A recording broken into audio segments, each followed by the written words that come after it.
everyone, so third video review for this week is for my paperback read, which is The Thirsty Stranger by V.A. Fearon. If you want to check out the introduction video for the paperback, you can do so. That is available on YouTube or on my blog, and so please go and check that out. But for any of you that didn't see it, this is just a quick look at what the book looks like, and this is the video review. So if you want to check out my Goodreads review, I did just post that the other day. If you're on Facebook or on my blog, then there is a link within the post, and if you're on YouTube, then there's a link in the description below. And like I said, this is a video review for The Thirsty Stranger by V.A. Fearon. So this was another quite intense adventure with Danny. So Danny's back, she's been in prison, and she finds the gritty London underworld in which she mixes pretty much in a mess to which she did not leave it, so she's not very happy.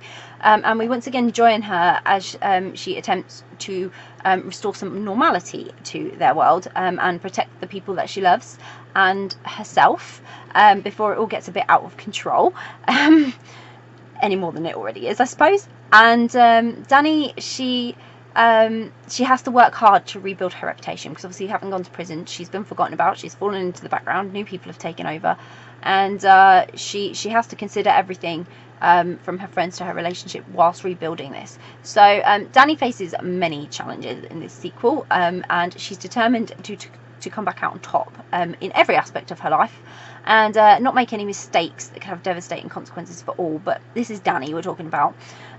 So it was another real roller coaster with Danny. She never has a quiet life, or a quiet moment, and she's always in some sort of trouble somewhere. And it was interesting to see just how much Danny's world had changed, and how much of it had changed since she'd been in prison, and what had happened to it.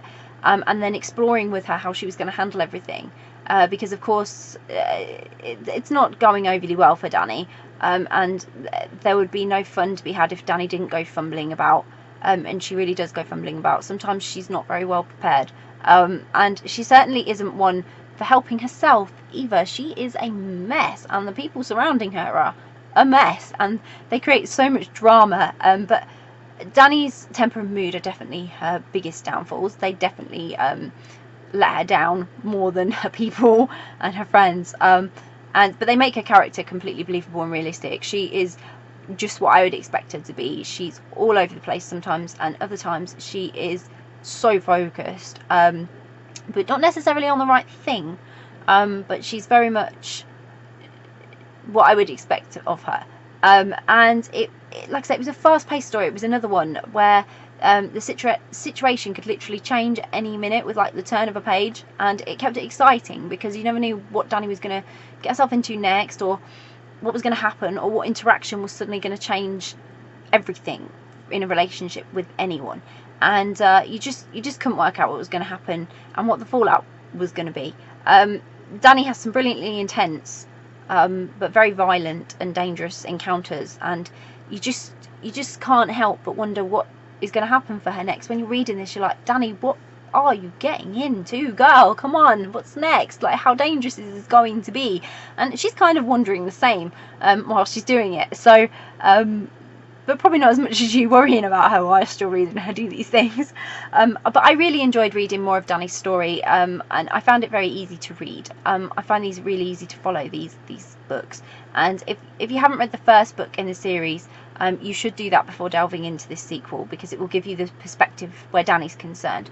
But you could equally enjoy this as standalone, not knowing Danny's past. But if you know Danny's past, you'll have a better sort of perspective on why she behaves like she behaves. But it does work as a standalone story as well. And what the future has in store for Danny, well, only time's going to tell. But I am excited to see if there will be any more and what it will be, because you just never know with her world. It's ever changing. So I will pop a link in the description so you can go and grab a copy of The Thirsty Stranger by V.A. Fearon, which I hope you will. And if you've read The Thirsty Stranger by V.A. Fearon, it would be great to hear your thoughts. So please comment below, get involved, let us know how you felt about the book and the story, how much you enjoyed it. And if you haven't read it yet, but you're planning to read it, it's on your to-be read list, or you are now really interested in reading it, again, get involved, comment below, because it's always great to hear what you're reading. And if you do read it, I hope you enjoy it. Bye!